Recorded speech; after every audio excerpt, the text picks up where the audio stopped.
Welcome, everyone. I'm Daniel Snyder from Seeking Alpha. Thank you so much for tuning in from all over the world. I know some of you have been in here in the chat already, tuning in from Dubai, South America, Japan. I see you. We are so thankful that you've taken the time today to hang out with us, no matter the time zone, because this is our fourth annual Top Stocks event here at Seeking Alpha.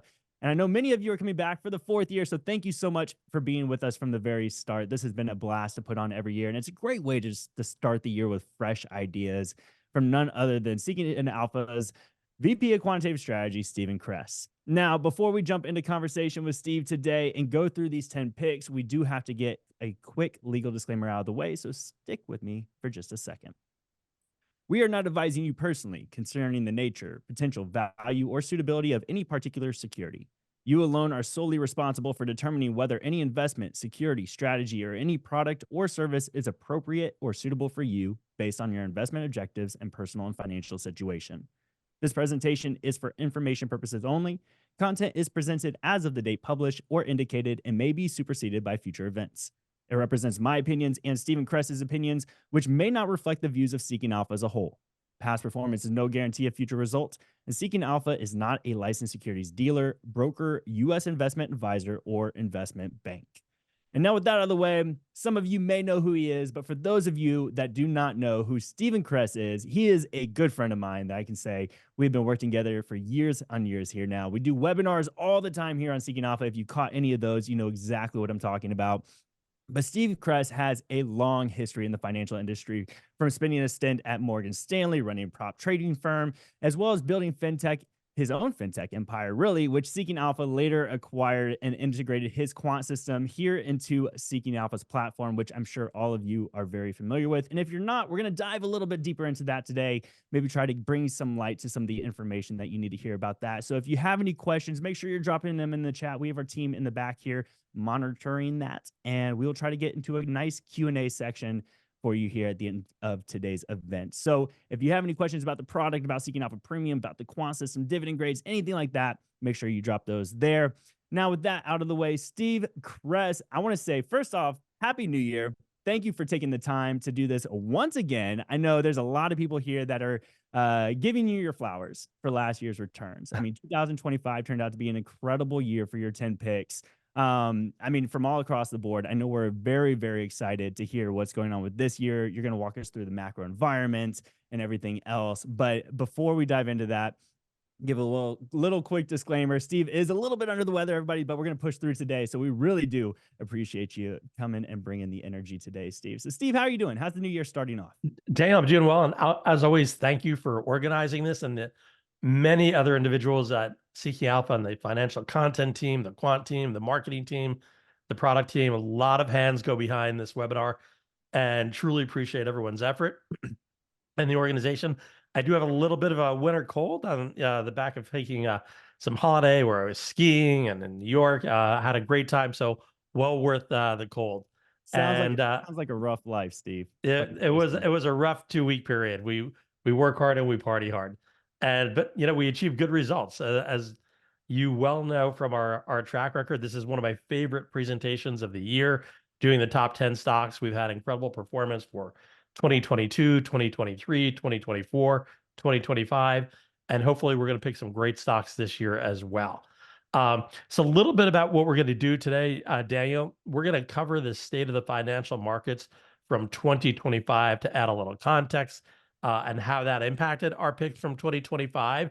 And in order to sort of segue into this year, we want to have a good understanding of where we were. We're going to go over why quant, and obviously we're going to get into the top 10 stocks for 2026, and a little bit of after this month, how you can continue to pick good stocks in February, March, April, May, and June, because there is more than just the top 10 for January. So we're going to launch into our 2025 market recap. And it was a very volatile year. We finished strongly. It seemed when we went back to January of 2025, it was going to be a pretty good year, but that quickly turned. At the end of the day, though, when we look at it and we close the performance, our risk-on sectors did well. Technology stocks were up 25%. Communication services were up 22%. And then on the other end of the spectrum, consumer staples, which is the go-to defensive sector and safe haven sector, actually finished in the red. Real estate and energy fairly flat. Energy being up about almost 5%, but not too bad, but not nearly as good as some of the top performing sectors. But it was a volatile year. Once we got into February through April, we actually went into a pretty massive correction. And my top stocks from 2025, which started off with great performance in the first 2 weeks, quickly turned. And I think at one point in April, the top stocks for 2025 were down more than 20%. And then, of course, came roaring back to finish up close to 45%. I think something else that was interesting about this year, even with the risk on sectors doing well, we had gold reach historic highs. And typically, gold will do well. It's a safe haven area. So when markets are correcting, and we did have that phase, but we've really been building momentum over a period of years for gold. There was the financial crisis, there was COVID, there were trade wars, and of course, central banks all over the world have been buying gold, and that's helped to bring it to its record highs. So a little bit about the AI frenzy as well, because that was a big part of 2024 and 2025. And we got to a point in 2025, really closer to the beginning of the fourth quarter, where people thought basically all the good news was priced in. Our Mag 7 stocks, which are very AI driven now, they trade at a huge PE premium. The forward PE is about 31 times versus the S&P. If you strip out the Mag 7, we refer to it as the S&P 493. The multiple is only 22 times, which seems a lot more realistic than the S&P with the Mag 7 stocks. The Mag 7 stocks continue to be top heavy for the overall index. It's about, those 7 stocks are about 35% of the total market cap of the S&P 500. But these companies have been spending a tremendous amount of money on AI. Hyperscalers are committing enormous capex to AI infrastructure, with more investors asking whether the current projects are actually generating enough return to justify those costs. And if you look at the chart on the right side, you can see the huge amount of capex, the capex share of operating cash flow for hyperscalers hitting 60%. So if you go back to, say, 2012, it was below 20%. So an absolutely huge increase. And that would be Amazon, Google, Microsoft, Meta, Oracle as the hyperscalers that are putting so much capital into AI. So the big question and the big fear, had these stocks hit their high that were within the direct or indirect AI hemisphere. And a lot of those fears were kind of answered as we got into earnings for the third quarter. NVIDIA had very strong earnings. They were one of sort of the initial stocks to really benefit from AI. Oddly enough, the stock sold off on the good news, but investors really figured out many other of these companies that are directly or indirectly related to AI also had good earnings. So the market actually quickly rebounded on that. And you're going to see a central theme from the stocks that we had from 2025 and even the stocks going to 2026. Even with the diversification in sectors, there still seems to be an AI theme running through most of these stocks. So as I mentioned, it was a really volatile year. And I think sometime around the end of January, we had what was referred to as the DeepSeek shock. And that was a Chinese company claiming that they could do AI at a much more efficient rate. And many investors were thinking, okay, maybe not as much CapEx has to be going into these AI companies and the data centers, and even the utility companies that provide the power for the data centers. So that sort of kicked off the potential concept that many of the AI and technology stocks were overvalued. And on January 27th, we saw NVIDIA drop by about 17%. We saw the semiconductor index drop by 9.2%, and even the Nasdaq down by 3%, and the S&P 500 down by 1.5%. And we continue to see the markets take a pretty hard hit. The S&P at one point between February and April was actually down 15%. And as I mentioned, those top stocks of 2025, they were down more than 20% on average. But of course, if you look after January 28th, we saw a rebound in the stocks and the sectors. So 2025 was really defined by whipsawing, where we saw extreme fear and extreme greed. Chip stocks were hit hard, as I mentioned, during the AI rout, and tariffs early in the year really roiled markets as well. There was a tremendous amount of uncertainty.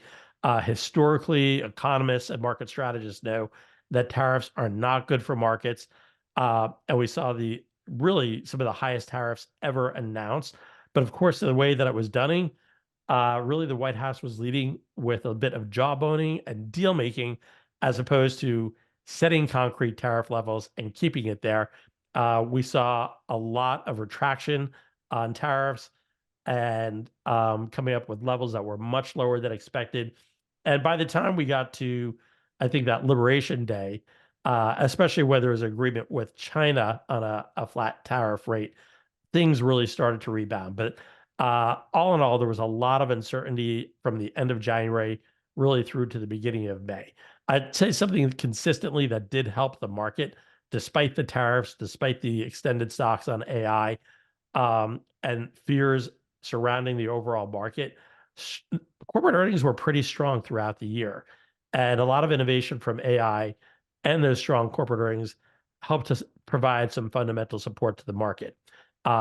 So as we're coming into 2026, I would not be surprised if we continue to see a seesaw of anxiety, but we also see strong fundamentals, and that could foster some volatility in 2026.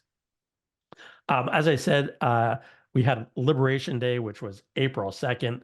So key aspect of the volatility for the markets really were tariff related early in the year. Tariffs and trade tensions led to the biggest 2-day global sell-off since March 2020 COVID crash. So it had a huge impact. There were rapidly shifting trade policies and ongoing US-China tariff disputes, which led nations to engage in tit-for-tat tariffs during that period. The escalating trade disputes led to targeted hikes on EVs, batteries, chips, and other strategic sectors, and even went through to Q4 of 2025, where new tariffs injected more volatility into the market around the October and November timeframe. The Nasdaq actually briefly entered bear market territory, with the S&P declining nearly 20%. And I recall it being at 15%, but in fact, it was about 20%. And as I said, those top 10 stocks really took it on the nose. And if you're a member of Alpha Picks, they really took it on the nose too. That decline during that period far exceeded the market. But of course, when the market returns to fundamentals away from sentiment and fear, stocks with strong fundamentals really rally strongly. And our top 10 proved that, and our Alpha Picks proved that as well too. So this is something I want to highlight. Corrections do happen. Not sure if we're going to have a correction again this year, but certainly we did have a correction last year. And this is really important to highlight. Fear creates losses. If you panic during those corrections and you sell, you will lose money. However, conviction creates opportunity, and the conviction lies in stocks with good fundamentals. So it's kind of important to, you'll hear the talking heads during market corrections. Fear will be abound in the market. Sector rotations will occur to safe haven sectors, to cash, to gold. That is fear driven. But stocks with good fundamentals, those stocks will get clobbered during those periods, but their earnings and their revenues tend to stay stable. And that's a perfect opportunity to really identify stocks that have tremendous potential.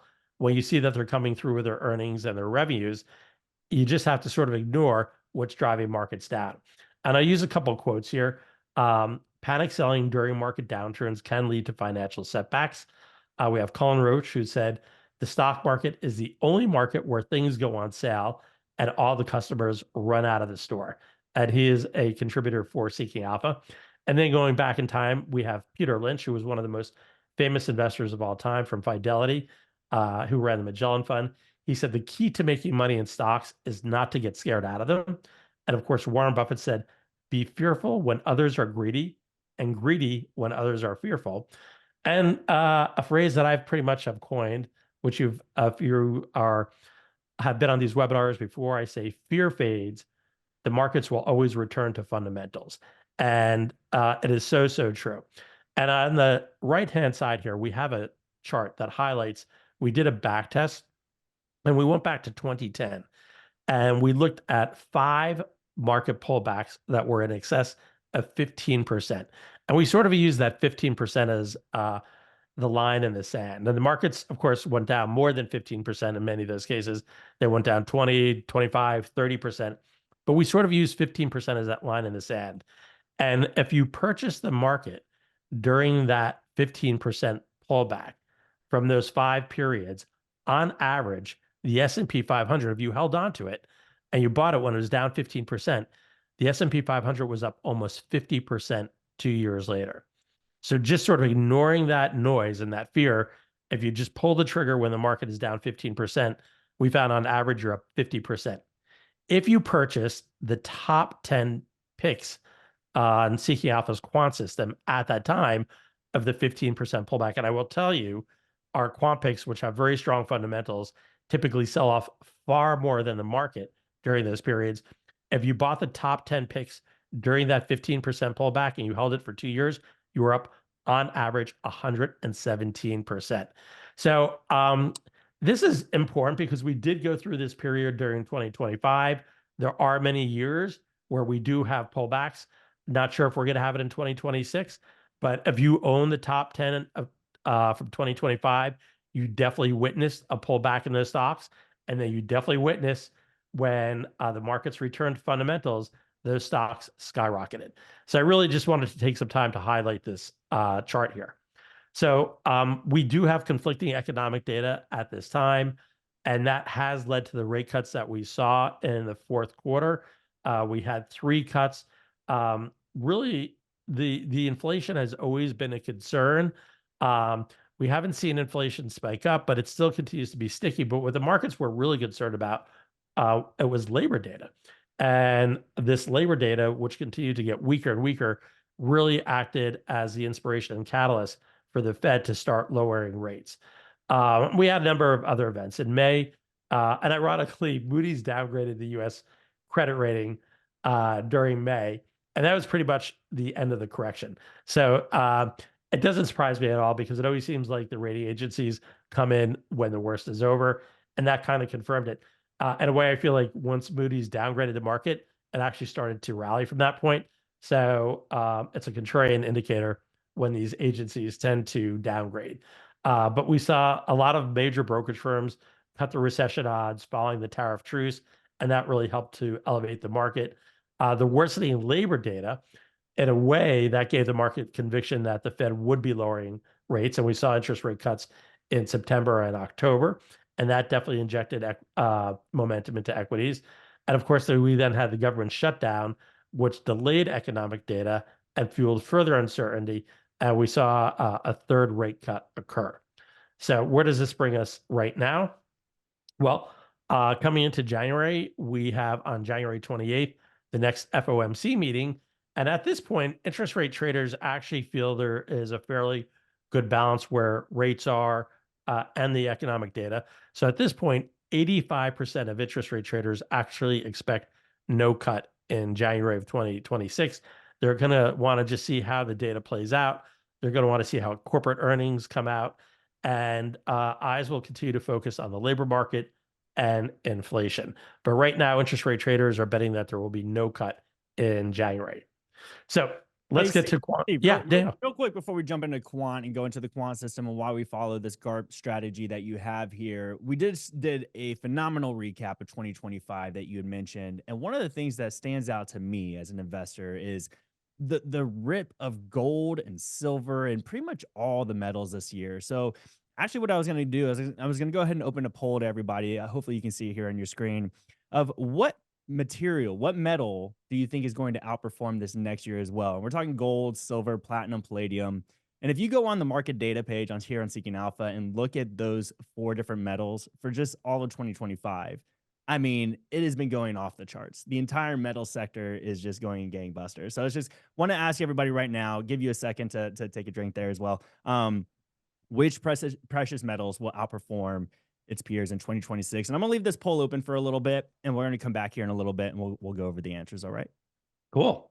Well, I love that. Really looking forward to seeing the consensus answer there because I'm a big believer in consensus. So it'll be really interesting to see that data point when the survey is complete. So what is Quant? We're just about to get into our top stocks for 2026, but the methodology that we use is a quantitative methodology. It's a systematic process. So Quant is really a combination of fundamental analysis and advanced computer processing. And we really use analysis very similar. I started my career as a research analyst for the company that's now Wells Fargo.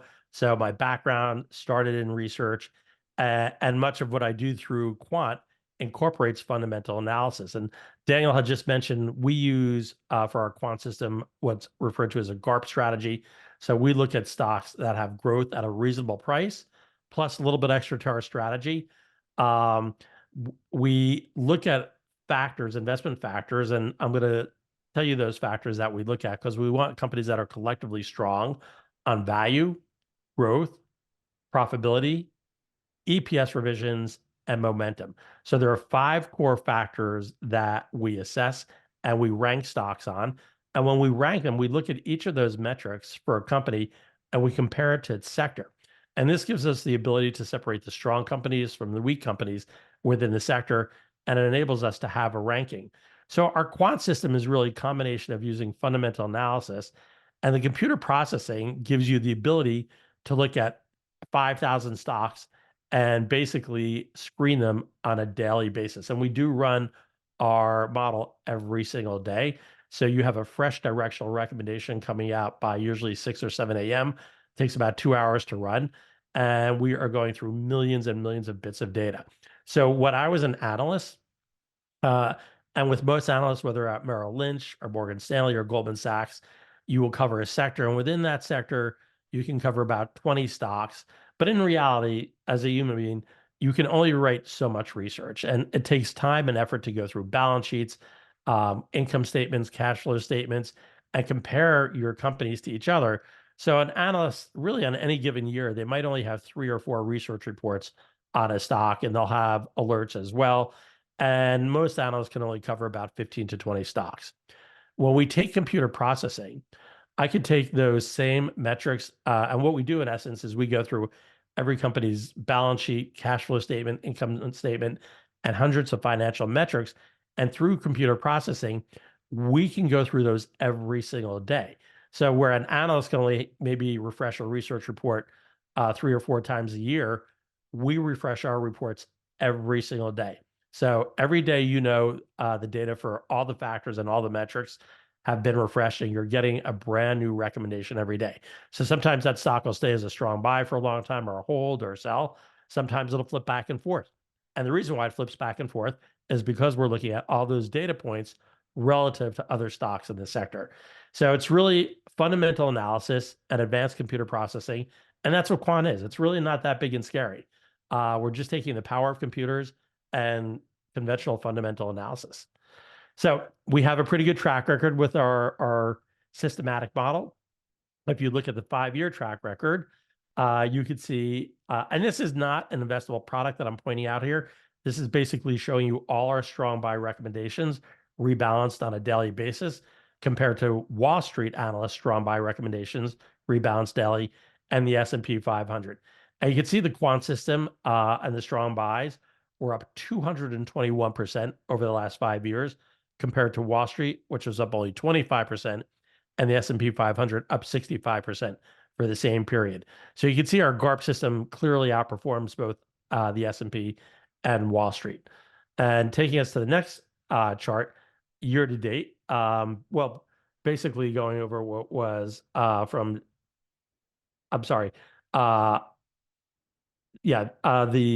you look at the bottom, it says 12/31/09. It's actually supposed to be from our previous year.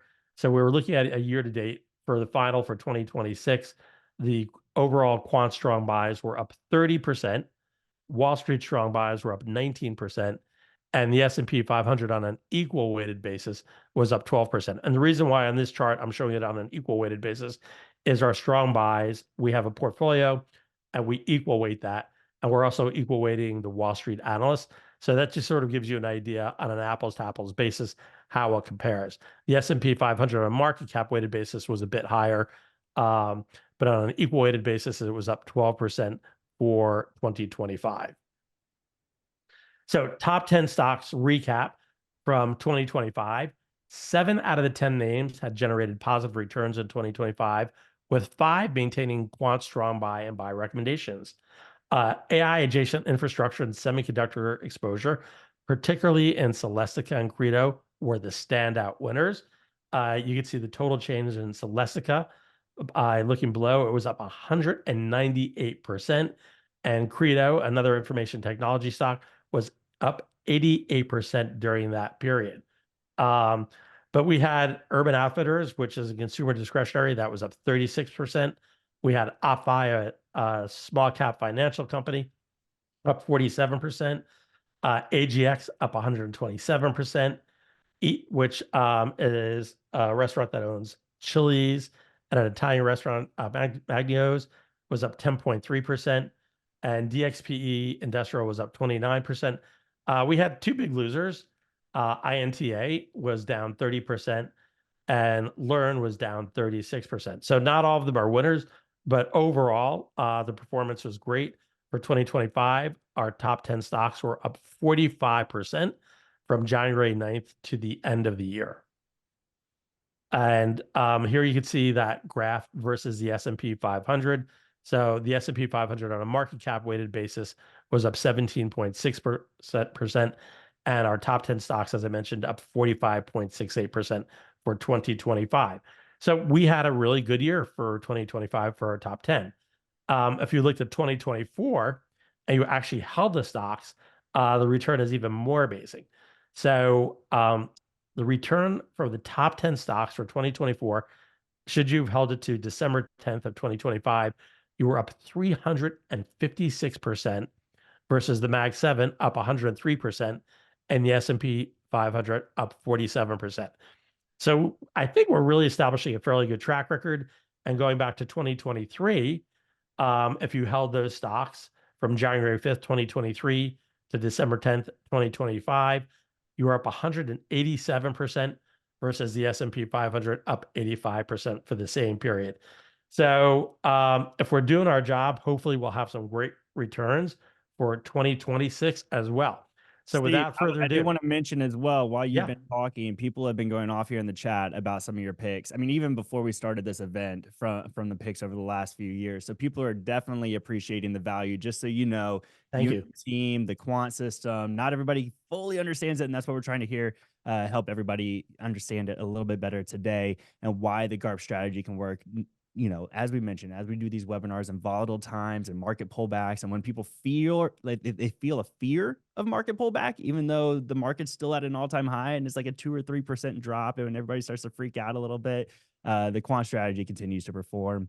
Wanted to take a quick second though, before we get into top 10 stocks here, and just go ahead and publish these results from our poll about which precious metal will outperform its peers in 2026.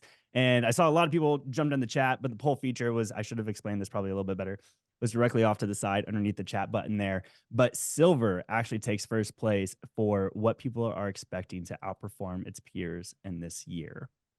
So take that into consideration. It's an interesting one. Very interesting. Love the consensus. Made the run. Yeah. So silver it is. But anyways, back over to you. Let's get into top 10 stocks for 2026. And I'm going to keep an eye on, this is my favorite part, because as you start to talk about these things, I like to watch the market as these tickers pop up on the screen. We've been known to move the markets. So let's get into it. Yeah, absolutely. And thank you to those individuals for the warm wishes for the performance and the assistance that I provide. It's really you're looking at the research that we're providing, but you're pulling the trigger on it. And these stocks have strong fundamentals, but I do appreciate your gratitude. So thank you so much for that. So without further ado, we're going to get into our top 10 stocks for 2026. We're going to lead off with Micron Technology, ticker symbol MU. This is a big company, market cap $355 billion. It is a quant strong buy. And in the IT sector, it ranks 1 out of 536 stocks. And within the semiconductor industry, it ranks 1 out of 68. Now, I'm going to tell you right away, this stock has definitely performed well over the last 52 weeks. It was up 254%. But as I say during all these webinars, do not pay any attention to that long-term performance. That performance is just a great indicator that the company is doing well, it's outperforming the sector, the product is right, but that should not be utilized as a point of fear, which many people do. They're afraid to chase stocks. So I'm going to take us to the right-hand side, and you're going to see the factor grades here. So it's really important when you assess a stock, and when we assess stocks, we do it relative to the sector. So when you're looking at our factor grades, those factor grades give you an instant characterization of how the company compares to the rest of its sector. So on an evaluation basis, it's actually cheaper versus the sector as indicated by the B plus grade. But more importantly, as I mentioned, we don't want you to be fearful of the price appreciation. So if you look further to the right, you'll see the valuation grade 6 months ago, and it was actually a D plus. So the valuation framework is actually better today. Okay, the stock is actually cheaper today than it was 6 months ago. So despite that 254% increase over the last year, you're actually getting a better valuation framework than you did a year ago. At 6 months ago, you could see the D plus grade versus B plus right now. The growth for the company has remained very strong. It's A plus versus the information technology sector, and that has not changed. It was the same 6 months ago. Profitability very strong at A plus. This is almost a pure A plus report card with the exception of valuation, which is a B plus. And what I'm going to tell you is I'm actually going to bring us into our platform, and we're going to highlight some of the things that make us pick this stock. So we're going to go to Micron Technology. And this is what we refer to as the stock page or the symbol page. Daniel, give me the thumbs up so I know you're seeing it. Yep, we got you. Terrific. Okay. So, as we mentioned, the stock at this point up 233%. Right now, about 6.5%. So I think it has made a good move this morning already. You could see the factor grades right over here. And in addition to the factor grades, you can actually see the analysis from our Seeking Alpha contributors. So if you're looking for qualitative commentary, we have some great analysis from our contributors. I will say in the rating summary on the upper right-hand side, these are 3 independent grades. So you're looking at the consensus of Wall Street. You're looking at the consensus of our Seeking Alpha contributors, Wall Street, and then the Quant system. And the Quant system actually has a strong buy in the stock, and that has served us well. Over the last month, the stock is up 34%. So the stock, the strong buy has definitely been a good indicator of buying, but it's definitely not over. If we click in growth, so you're one click away, and this will tell you on a number of different metrics. And you can see this is an A plus report card for the most part from a growth perspective. The forward growth rate for Micron is 51%, hence the A plus versus the sector with a forward growth rate of 8.27%. So you can see it's at a 525% premium to the sector. So we love it on revenue growth. If we go to the bottom line and we look at EPS on a diluted basis, going forward, you can see the growth rate is 211% versus the sector at 13%. And then if we look at the long-term growth rate, and this is a very important factor, it's the EPS forward long-term growth rate, which is a 3 to 5 year CAGR. Analysts estimate that to be at 47% versus the sector at 15.8%. So our quant model, it is backward looking and forward looking as well. Because what we do, obviously we're taking history, we're bringing that into our algorithm, but we're also bringing analyst consensus estimates into our algorithm. So this way we factor in future growth.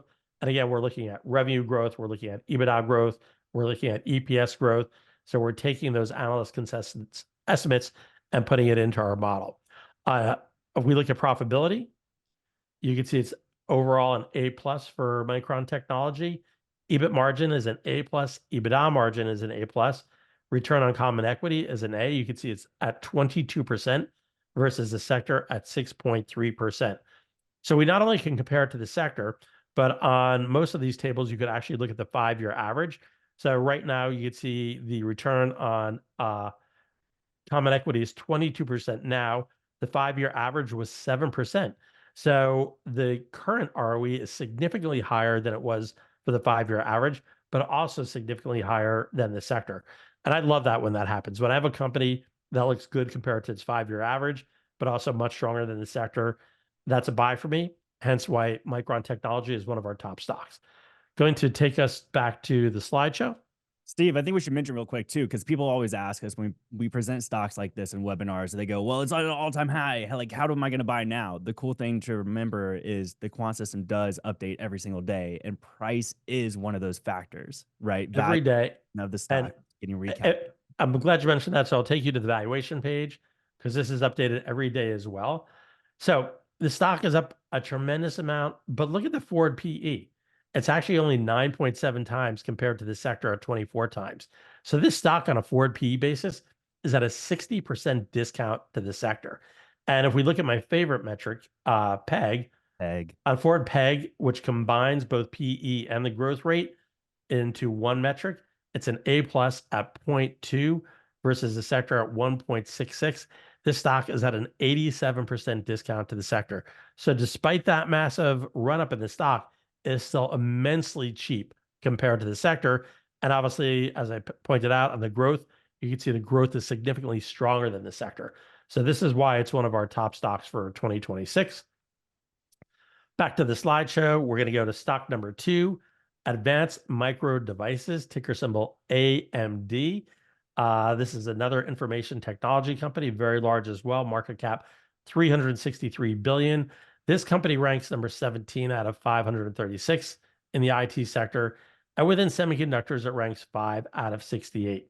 The 1-year return is 70%. But we still like this company as well.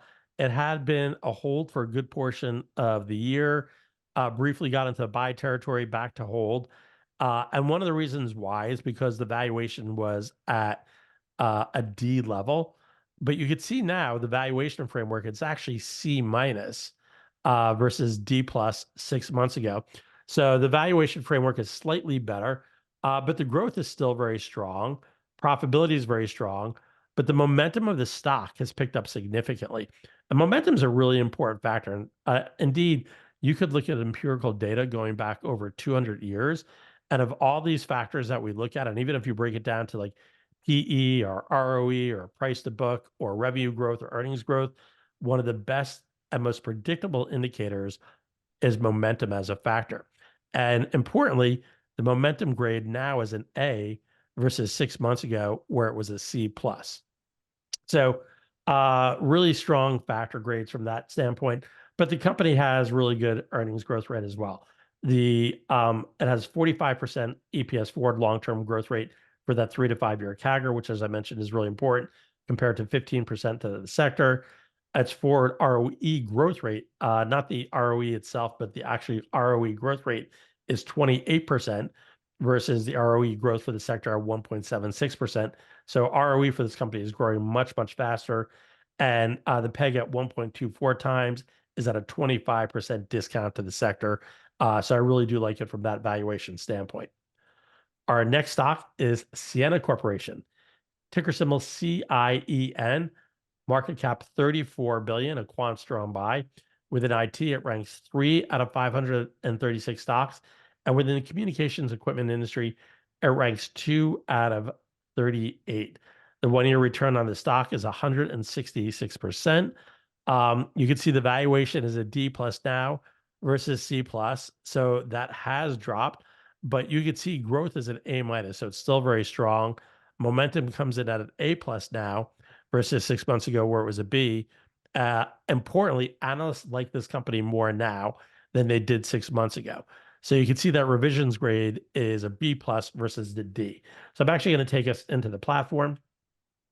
While you jump us over, Steve, I also want to mention, just to remind everybody, that these 10 picks are in no particular order. These are just the 10 picks for the year. Just because they're rated 1 through 10 does not make them a rating of importance, if you will. Yeah.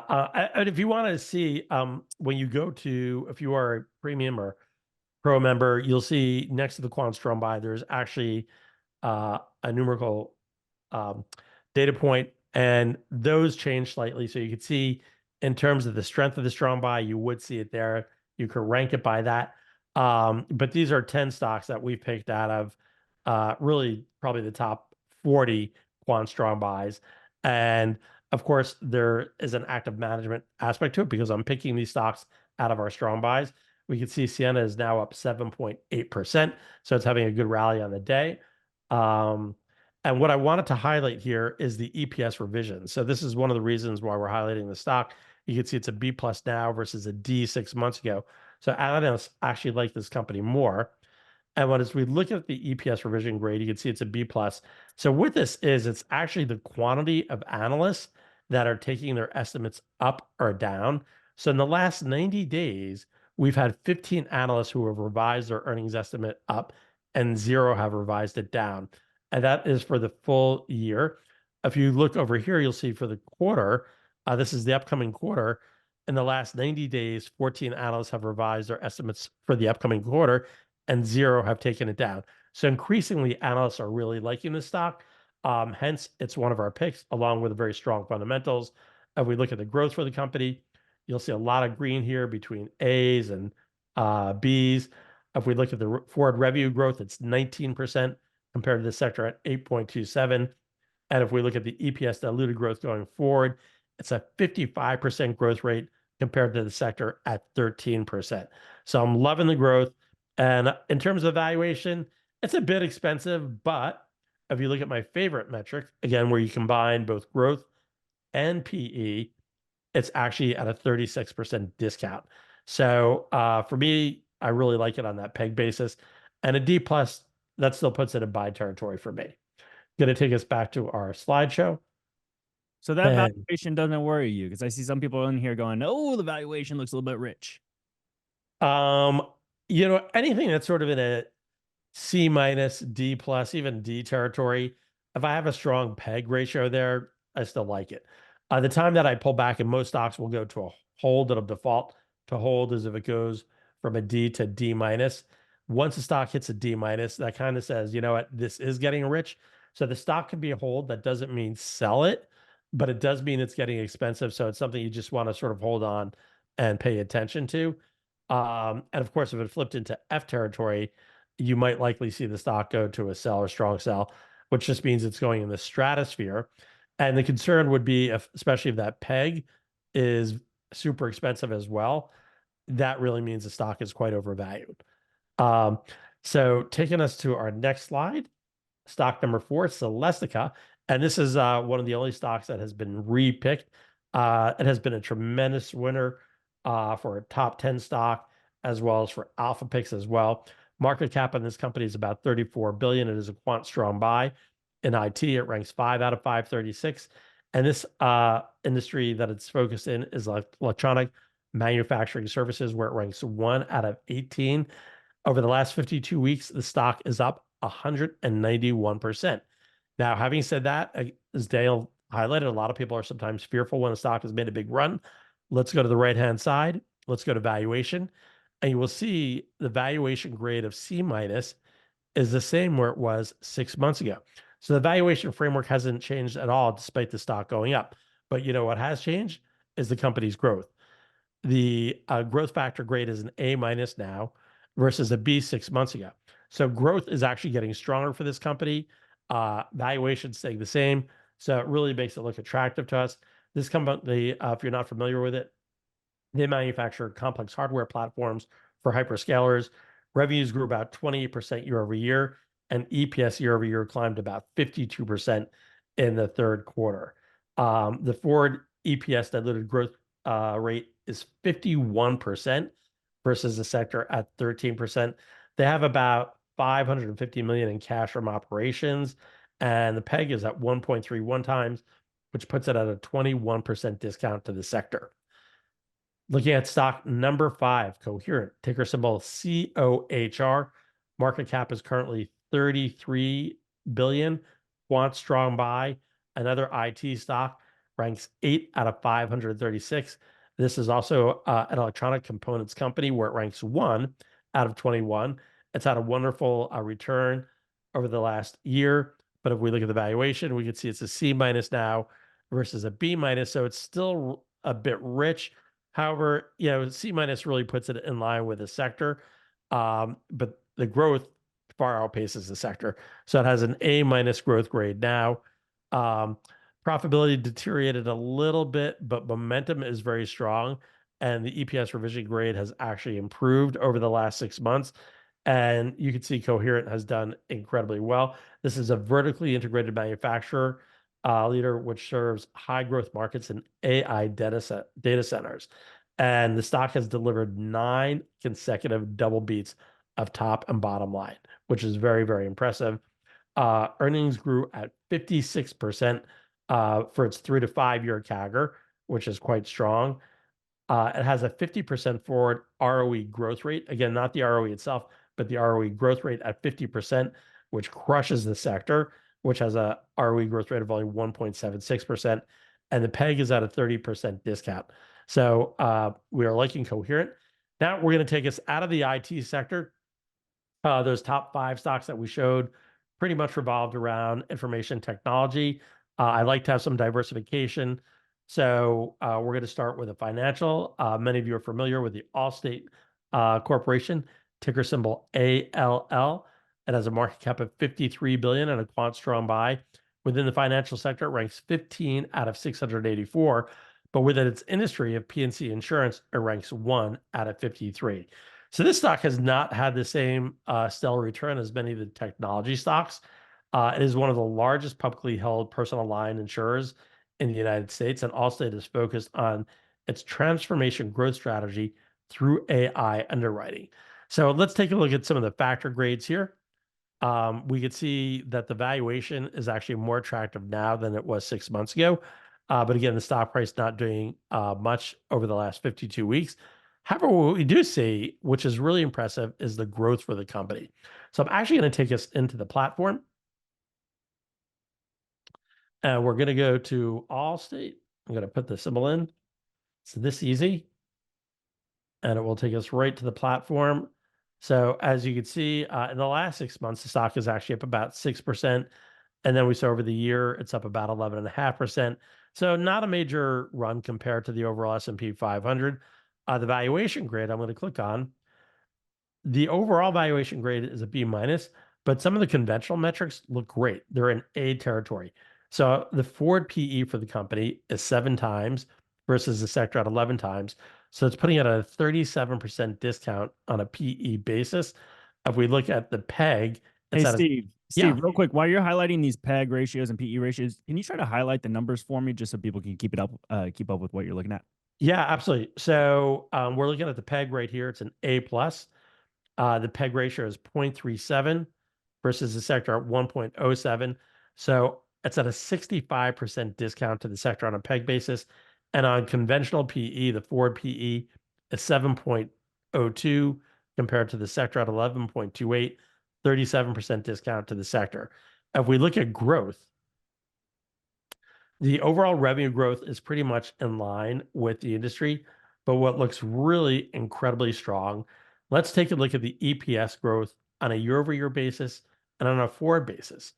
The EPS on a diluted basis year-over-year was up 99% compared to the financial sector at 14%.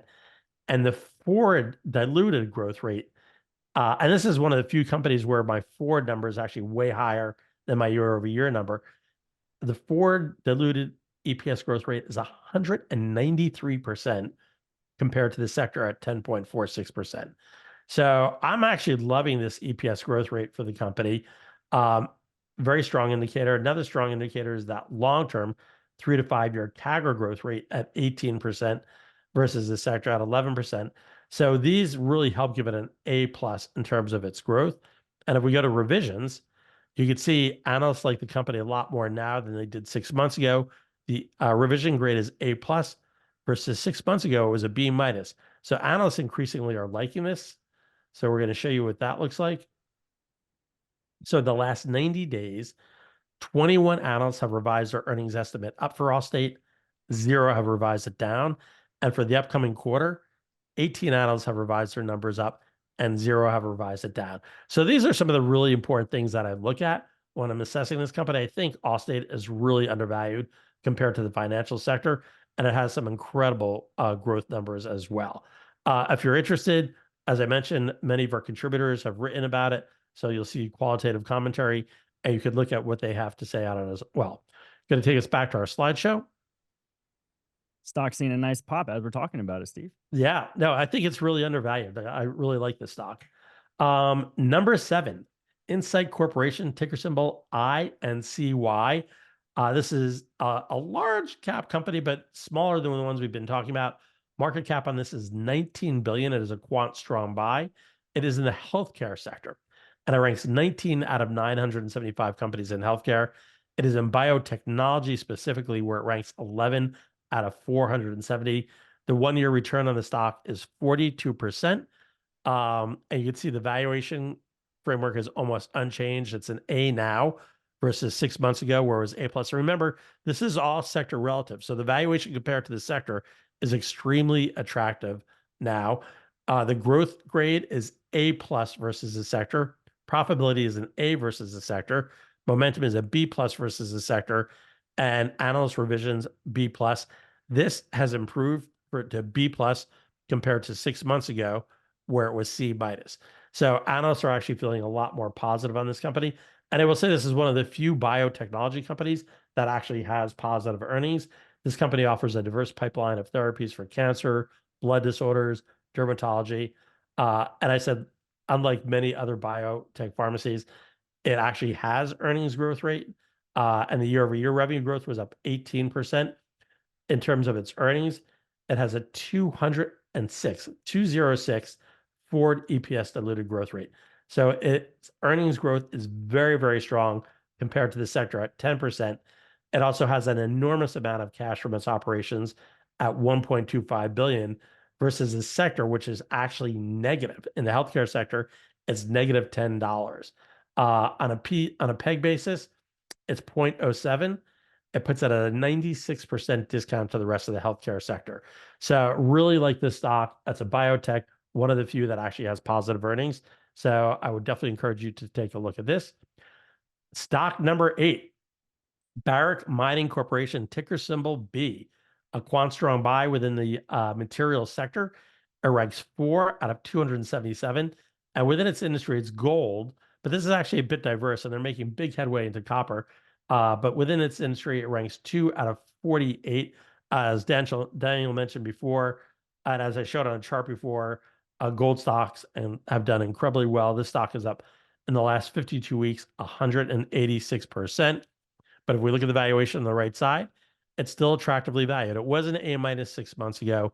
It is a B minus now, so a little bit more expensive, but still far more attractive to the sector, as this is sector relative.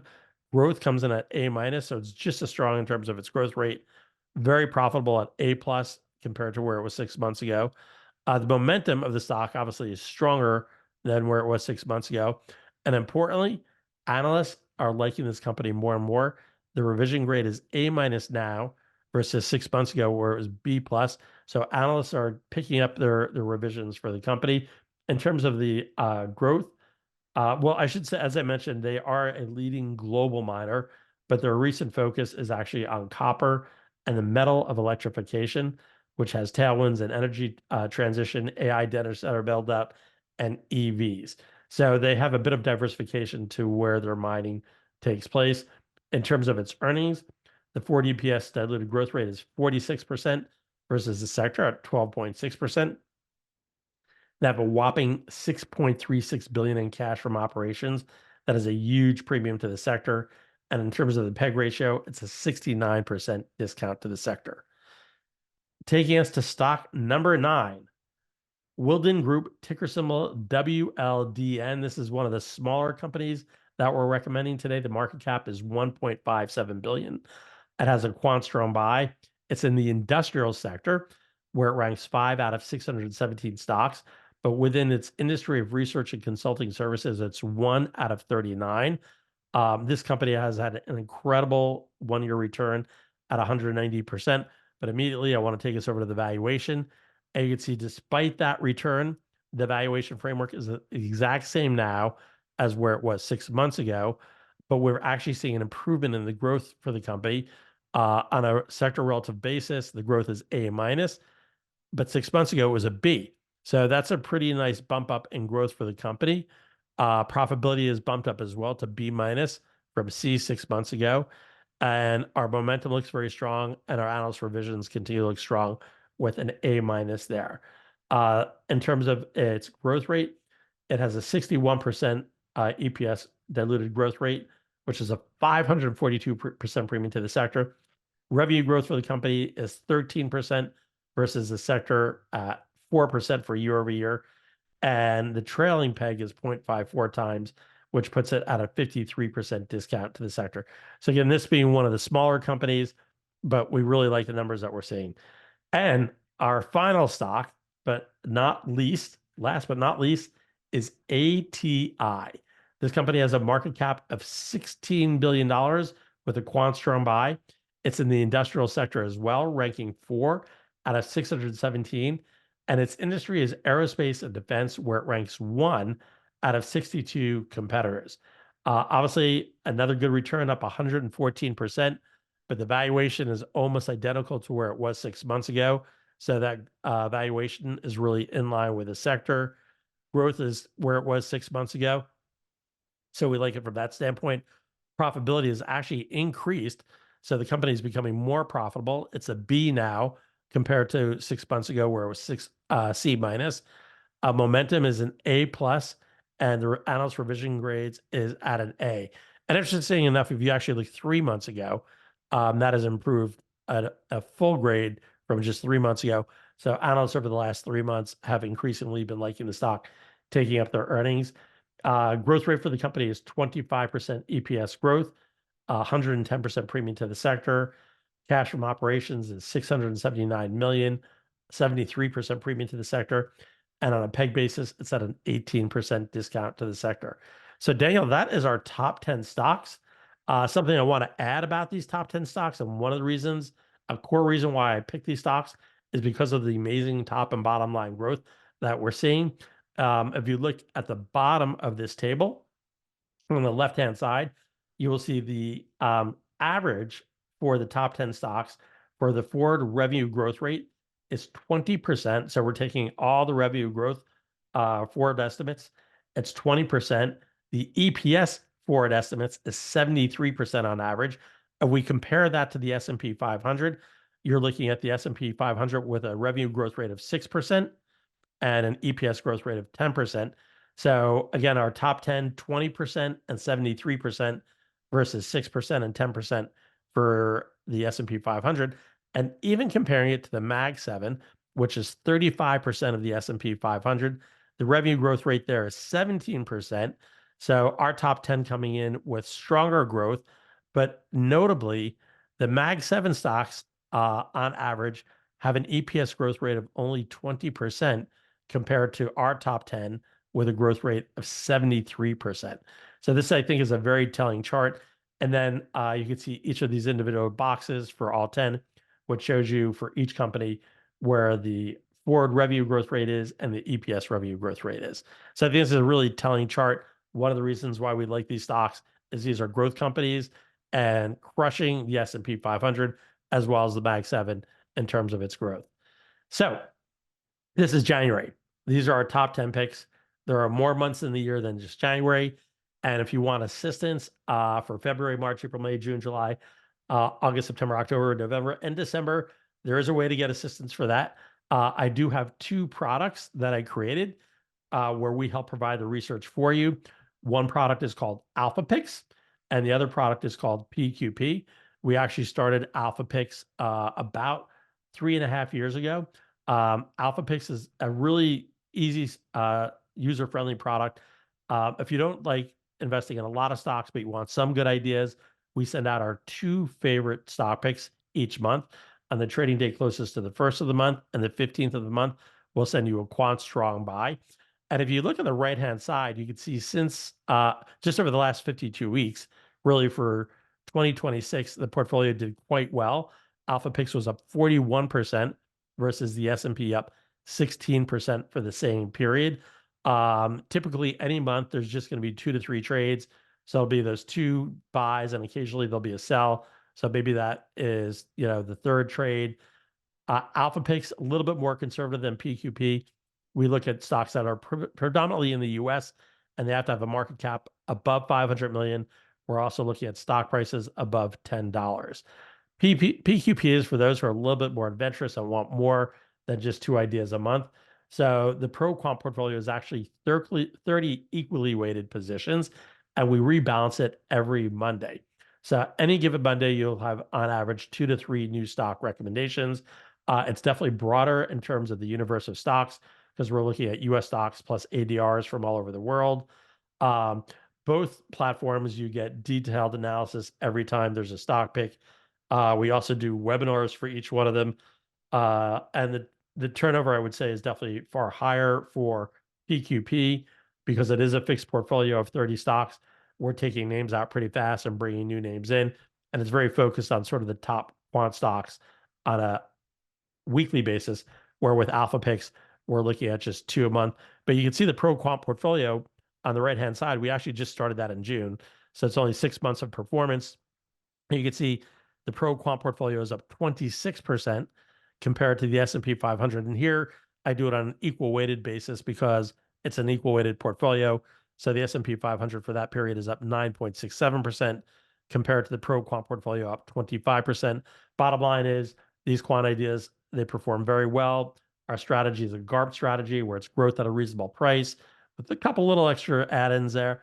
And it's really a systematic trading model that has worked quite well compared to the S&P overall and Wall Street.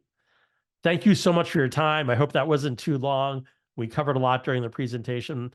My hope is that you found it valuable and it will help you make informed decisions going forward. And to those who invest in the top 10 for 2026, we wish you luck. Daniel, let me open up to some questions. Yeah, we're gonna jump into the questions here in just a moment. I mean, I'll first want to just say thank you for taking the time, you and your team putting together these top 10 that we go through every single year. They have consistently done well. I mean, you guys have whatever formula it is behind that box there that you have that you kind of walk us through with the valuation of the metrics and the fundamentals and how they matter. They seem to continue to outperform. So everyone watching today, I hope you at least do what I do. If you don't take any actions on these, put them in a Seeking Alpha portfolio. Just take these 10 names, put them in there. You can track them all throughout the year. These are great ideas and starting points to kick off the year. And as Steve mentioned, it's a long year ahead of us. So not all of them are probably going to be winners. There's going to be ups, there's going to be downs, and we'll see how it does over the course of the year. And of course, we will always recap it here December later this year for everyone as well. All right. Daniel, we're totally in sync. I absolutely brought that up, not knowing you were going to talk about the portfolio. So I wanted to show everybody what it looked like in the portfolio. I've done that myself. Very easy to lead the symbols up, just like Daniel said.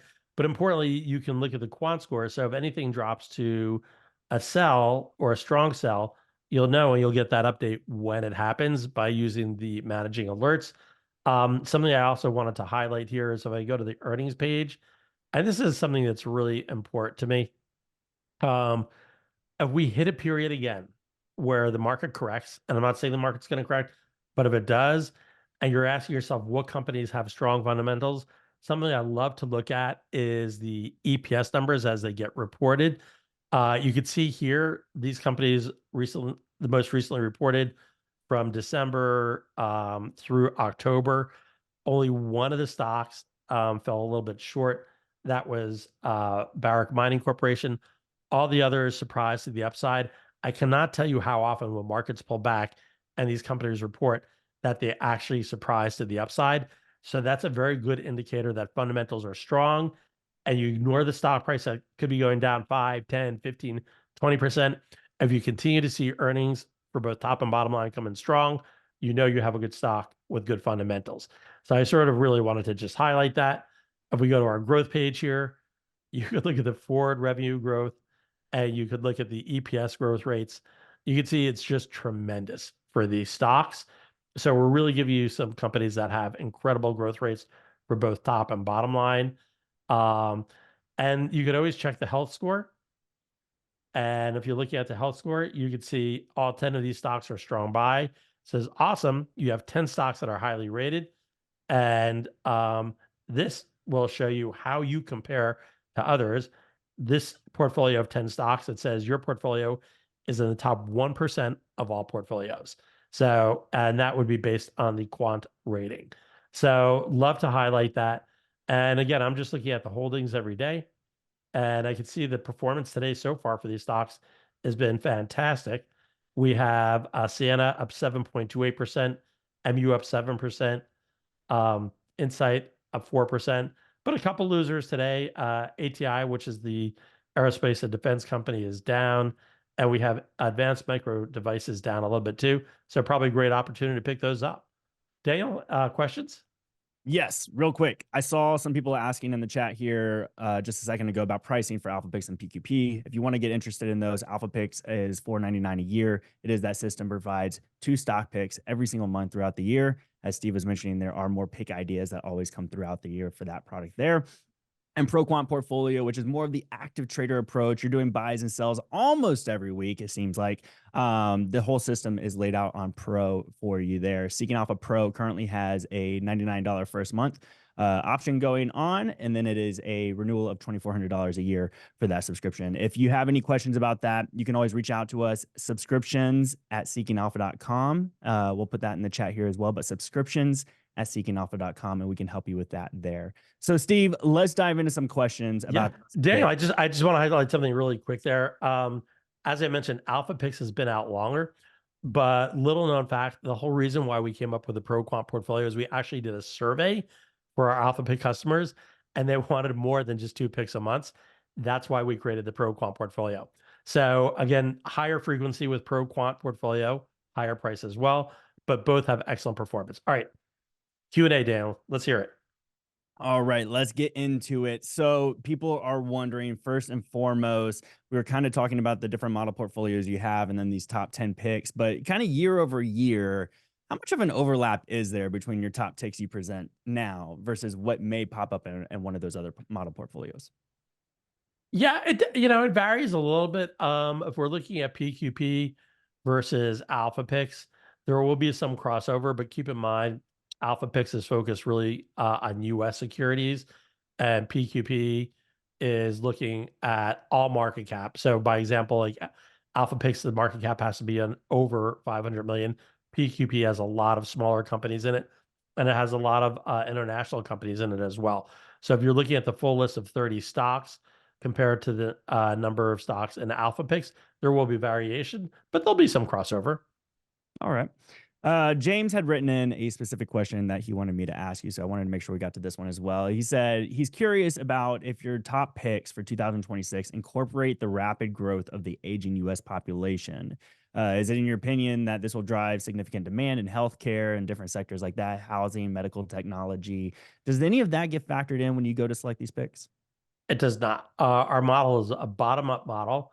So we're looking at data points for each company versus its competitors. So we're really not incorporating themes like that. However, I will mention there are periods where themes play out, and we'll tend to see a lot of stocks in the same sector at the top of the model. And typically what will happen, and when we started Alpha Pix, it was a great example. Um, Energy stocks had been getting crushed, so the valuations were super cheap, but earnings were actually taking off. So all of a sudden, we began to see a lot of energy stocks at the top of our screener during that period. So there will be a clustering effect at times if an industry has sort of this turning point where value is cheap and growth is strong. We'll tend to see some clustering. I'm actually seeing a little bit of a clustering effect right now. Um, this is the first time since I've been running the top 10 picks that I've seen so many large cap stocks come to the top of the model. And I think one of the reasons why that happened is as interest rates were coming down, you had really strong performance out of some small and mid cap stocks during 2025, especially the latter half when the rates actually started to come down. And you had a sell off out of sort of the AI fears and overvaluation. So many of these AI oriented stocks actually became cheaper.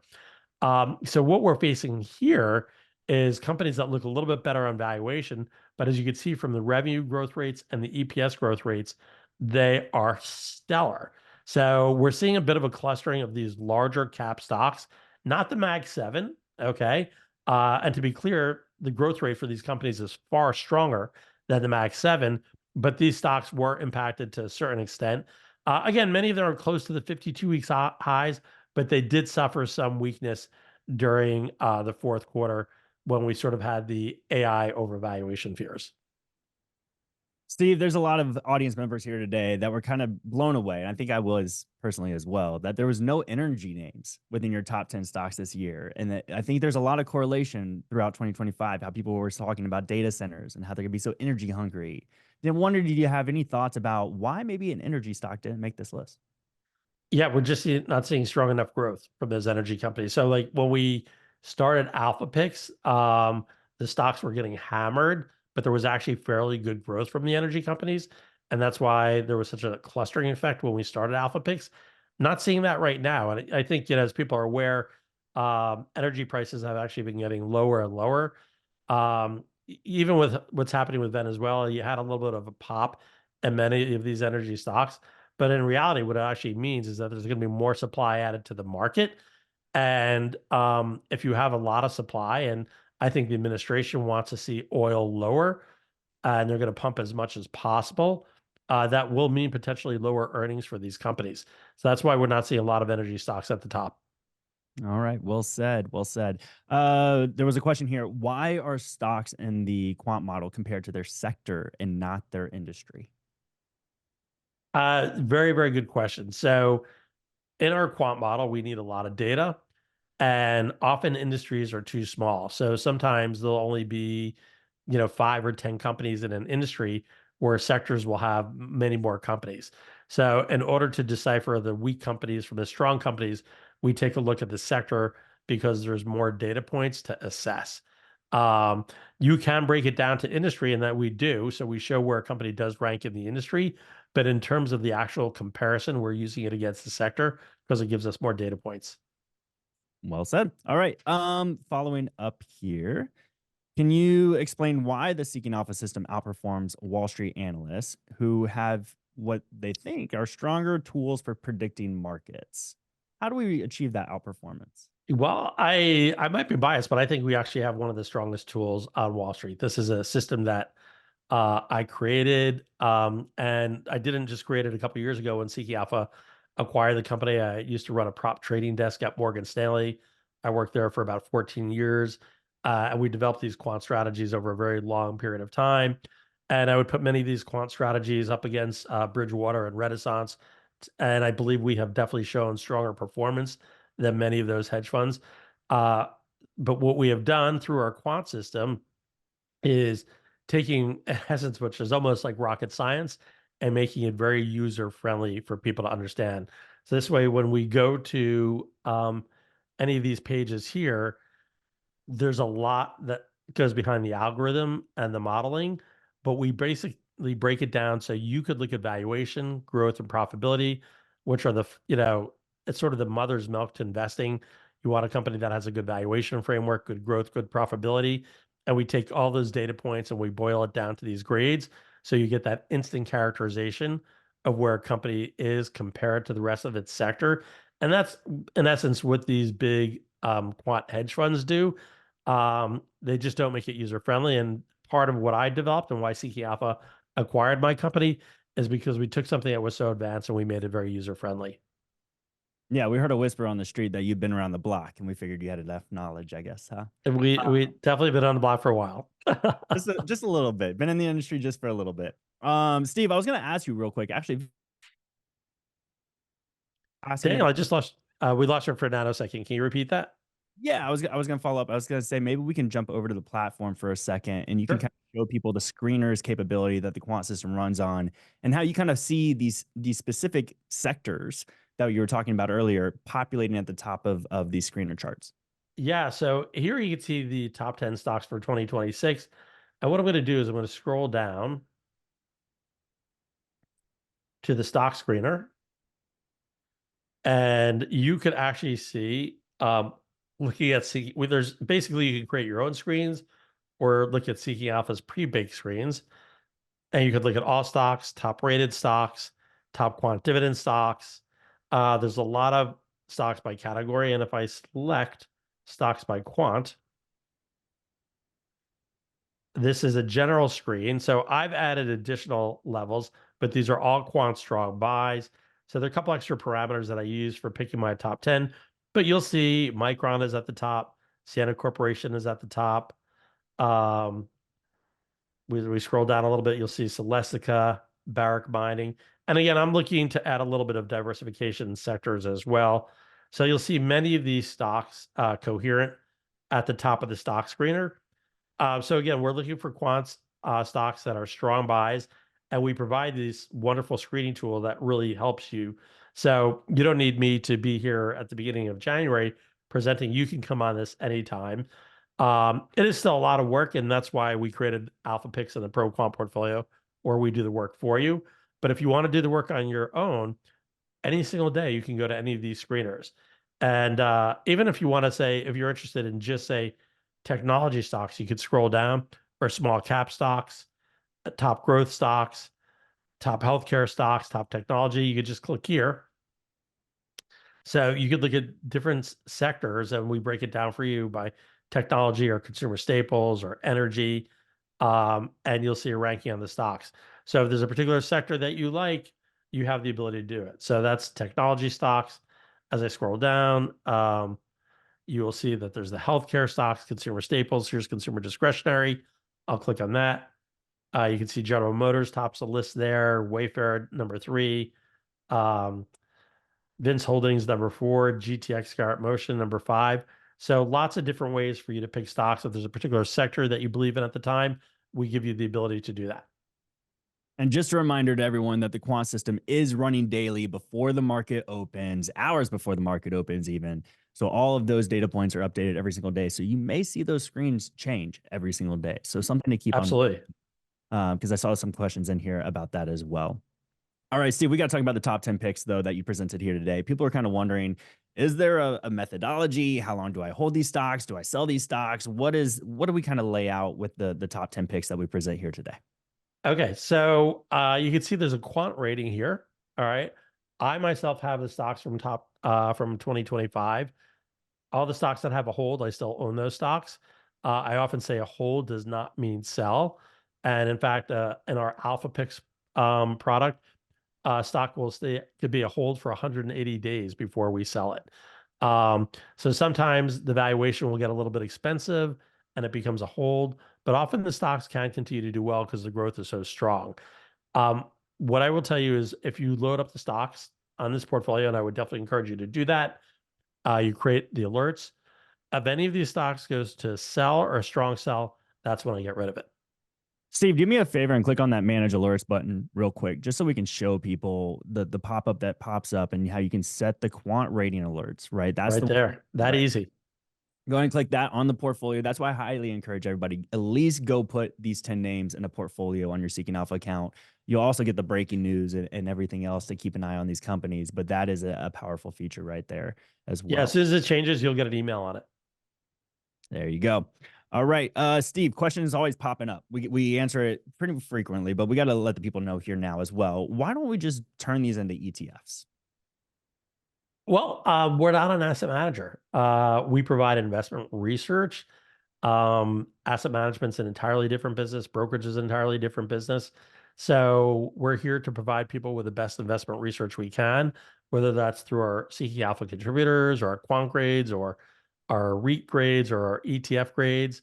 There's a lot of research on the platform, and it's basically a subscription fee. So you can join premium at, I believe, $299 for the year.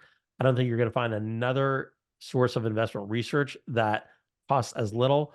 I will tell you, if you had a Bloomberg machine, you'd be paying close to $30,000 a year. FactSet, you'd probably be paying close to like $10,000 a year. Reuters could be maybe close to $20,000 a year. This is $299. And I tell you, there's a big difference between our system and their systems. Their systems provide you with absolute data points. We actually interpret those data points for you. So when you look at the ratings, you're not going to get this on a Bloomberg or a FactSet or a Reuters. We actually give you that instant characterization of how a stock compares to the rest of its sector. And this is an incredible proprietary tool that you have on the Seeking Alpha platform that you don't get from those other providers and vendors that are far, far more expensive. So I'm quite proud of the system we developed here. Yeah, I mean, I've seen it. to see it as well. Make sure you guys still got me. You're still there. We got you. Okay, cool. So let's dive a little bit into the quant system here for a second. I think it's worthy for us to do this in the time we have remaining. So does the Seeking Alpha quant system factor anything like technical analysis or the analysis ratings of the Seeking Alpha analysts? Does it look at any of that when trying to calculate the score? It does not look at technical analysis, but what we do look at is a momentum grade. And many people will consider this sort of a form of analysis where we're looking at the momentum of a stock relative to its competitor, to its sector. So Sienna Corporation here, we're looking at a 3-month, 6-month, 9-month, and 1-year basis. So these are actually 4 different factor grades that we're looking at because each time period is different. And you could see on a momentum basis, the stock is up 195% compared to the sector, up 0.36% over the last year. And even over the last 3 months, Sienna is up 61% versus the sector actually down 6.39%. So we're measuring that momentum. Momentum does play to a certain extent into technical analysis, but this is really more of an indirect relation. It's not a direct technical analysis. All right, good to know. And then before we talk about this next question, I want to mention as well, there was a great question I need to point out real quick. AlphaPix is a separate product, everyone, from Premium and Pro. If you get the Pro level subscription at Seeking Alpha, of course, you get everything in Premium, but AlphaPix is a standalone product. So keep that in mind if you're interested in any of those products. One more question about the quant system, Steve, is the 5 factor grades. People always look at these grades. I think they try to do a little bit of reverse engineering on you a little bit, where they're trying to figure out how did we come to this grade with 5 factor grades. And I think I'd like you to just take a little bit of second, if you will, to tell the people how it's not equally weighted. They are not equally weighted. That is correct. So there's a bit of proprietary analysis behind the model, which comes from my experience. And I've learned over time that certain factors are more predictive than others. So we weight it accordingly. Having said that, we want diversification. So let's say we click on the valuation. And this is really a cool part of the tool here. If you're in the portfolio tool, you go to valuation for a particular stock. You can actually just click on the grade and it will bring you to this valuation page. So you can see the overall value grade is B plus, but you'll see some diversification here in the actual underlying metrics. Some are C, some are D plus, some are D, some are A plus. We have back tested these metrics for many, many years. So we have an idea of which ones are more predictive in terms of future stock price performance. So we place a higher weight on the ones that are more predictive and a lower weight on the ones that are not as predictive, but they are all important factors. And we do want that diversification. And I will say this in a number of different ways.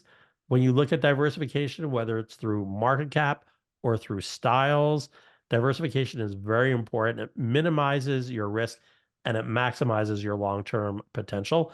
So I will often say one of the reasons why our model has that GARP approach where we're looking at value, growth, profitability, momentum, and analyst revisions is we want that diversification because sometimes growth works, sometimes momentum works, sometimes profitability works, and we want to make sure that we're collectively strong on all of those metrics.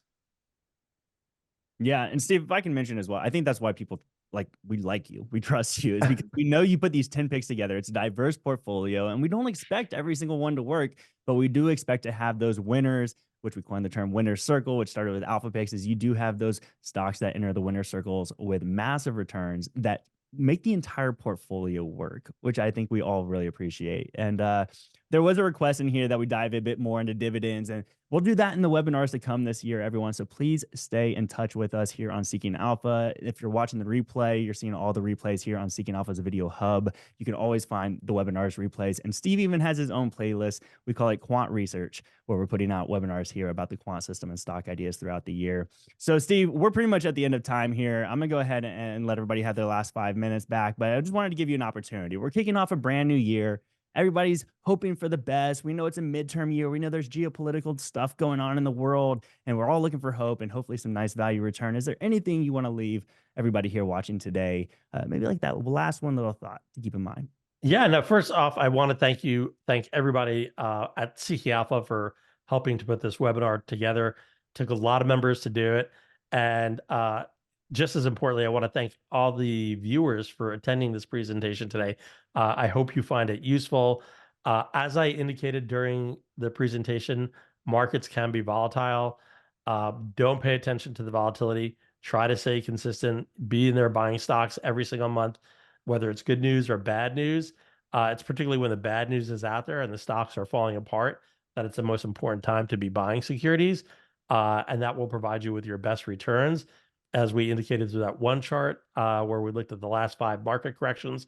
So just stay consistent, and best of luck to everyone in their investing for 2026. Thank you very much. Well said, Steve. Well said. And everybody, one last time, I'm going to hit you because it's a reminder, it breeds importance. Put these 10 picks into a Seeking Alpha portfolio. You're not going to regret it. But that's going to wrap it up for us here today. Everyone, top 10 stocks of 2026 from Seeking Alpha. Thank you for the time watching and hanging out with us today and jumping into the chat. Appreciate all of you being here. Take care.